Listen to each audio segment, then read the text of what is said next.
What's up, everyone? I'm Jay, and today we'll be looking at Captain America: The First Avenger and judging it on a 5-star, 10-star, and 5,000 point scale.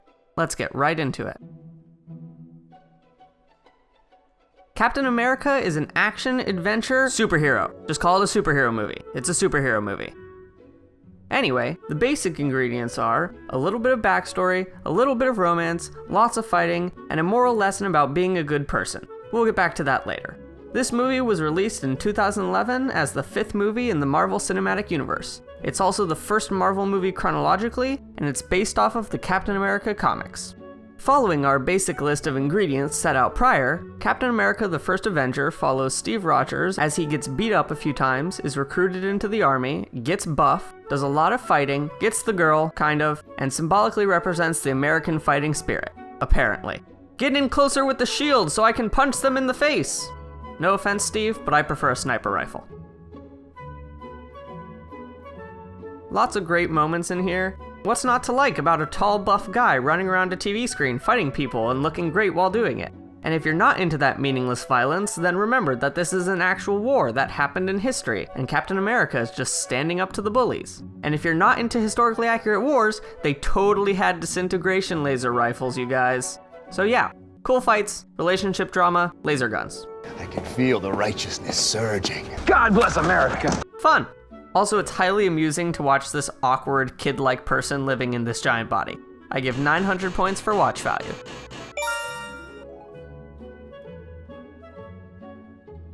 So after you've watched this movie once, it's not nearly as gratifying to watch the same fights again and again. The fights are mostly just gunshots and punching people, and it's kinda hard to draw complexity out of that. So maybe just pull up your favorite scenes on YouTube. But definitely good for a rewatch or two with friends. And I mean, there's over 25 pieces of MCU media out there, so there's no reason to stop on this movie. Just go watch the other ones if you want more superheroes. I give 600 points for rewatch value. As previously stated, this movie has all the cliche elements found in many other movies. That doesn't mean that they're bad though. All the dialogue is pretty natural for the characters, inspirational speeches come at appropriate times and are followed up by small jokes. There are a couple of Germans and yelling over gunfire, so it can be hard to hear what people are saying at times, but generally it's not an issue. I give 500 points for writing and plot. Lots of talented actors worked on this movie. They all do really well, and since this is an action movie, there's a lot more physical acting than in other movies. Suffice it to say that they do a great job. They, or their stunt doubles, all look really good. In particular, I think Chris Evans is a great match for the role of Captain America, and Hugo Weaving did an amazing job as Red Skull.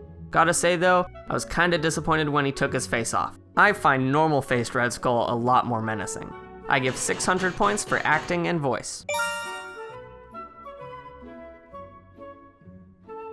It's always interesting to watch a movie set in the past because I wasn't there. I don't know what it looked like. All the pictures were black and white. How am I supposed to know what color stuff was?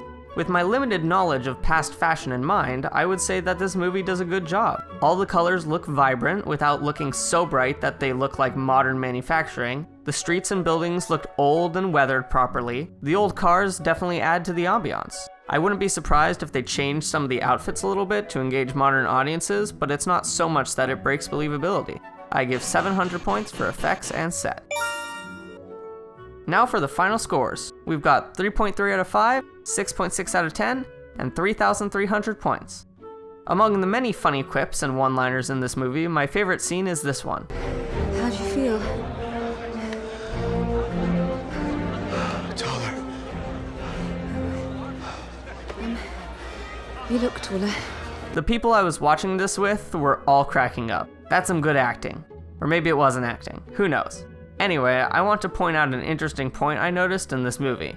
Captain America is a paragon hero. He doesn't have a flaw that needs to be corrected in this movie. It's just an exploration of a good person doing good things. So the movie drops all the inspirational speeches and moral teachings at the beginning of the movie. This helps you to get a feel for the character, and then the rest of the movie is dedicated to gratuitous violence without any dead weight to pause the action. Also, I think it's cool that they put the flash forward of Steve arriving in the modern world at the end of this movie instead of holding it for another movie. It would have made for a great trailer or promotional material, but instead they chose to wrap up all the story threads for the movie, and I really appreciated that. Until next time, enjoy entertainment and judge it fairly. This has been Just J Review.